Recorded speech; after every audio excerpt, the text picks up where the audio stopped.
Hi book nerds, my name is Keri Lake and I am the author of the Halos trilogy. Book 1 is titled Somnium. I'm also the author of the Sons of Wrath series, and this is a series that I just kicked off last month. Book 1 is titled Soul Avenged. This series is set in Detroit, so it's actually kind of close to home for me. And it's about these smooth and sexy demon brothers, all sons of the demon prince Wrath. By day they are casino bosses, and by night they're vengeance dealers. So Jean invited me on the blog today to discuss the characters of Soul Avenged, and this book actually focuses more on Aiden. Future books will star the Wrath brothers, but in this first installment they play more of a minor role. So the story begins after Aiden's home is invaded by lichen wolves, and these are not the cute and cuddly werewolves. These are the bloodthirsty, heart-pounding, violent killing machines of horror movies. And somehow Aiden manages to survive. Well, actually not somehow. She carries the resistance to lichen venom.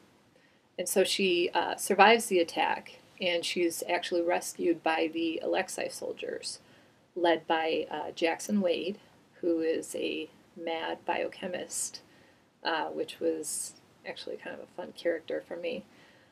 But anyways, she is rescued by them, and all of her memories are erased up until the point of attack, leaving her just kind of this empty shell.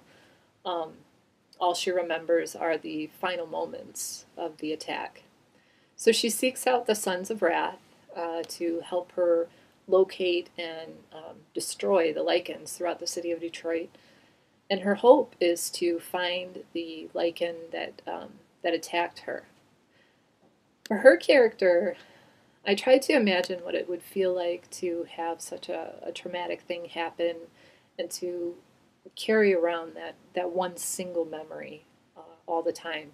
And so, as you might expect, Aiden is actually a very hardened character, somewhat numb to everything and everyone, which actually makes her a very effective and valuable Alexei soldier, but she's just not good at making human connections.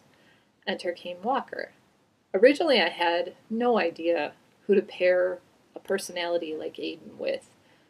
Just seemed like having another hard ass would just be these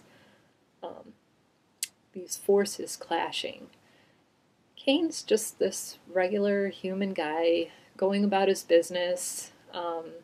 He leaves work one night, and he actually ends up getting attacked. And from that moment on, his whole world just turns upside down.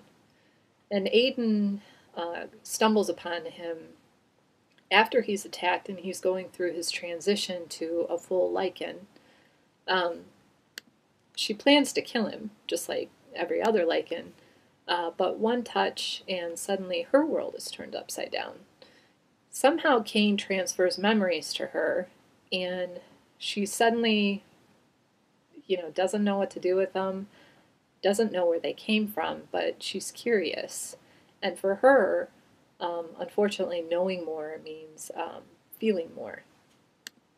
So she's constantly bombarded with these opposing thoughts of wanting to kill Kane, but at the same time being just so intrigued by him. And he's actually the first person to make her feel something, something more than just physical touch. Their journey is really kind of rough in the beginning because I was trying to keep in line with Aiden's hardened exterior, and nobody gets past her. And she can actually be kind of brutal at times, but I think she eventually comes around. Soul Avenged is a dark world. It's very violent. There's some steam. But at the heart of it is a love story in the thick of all that chaos. And so I hope you'll give it a go and enjoy the read. Thanks.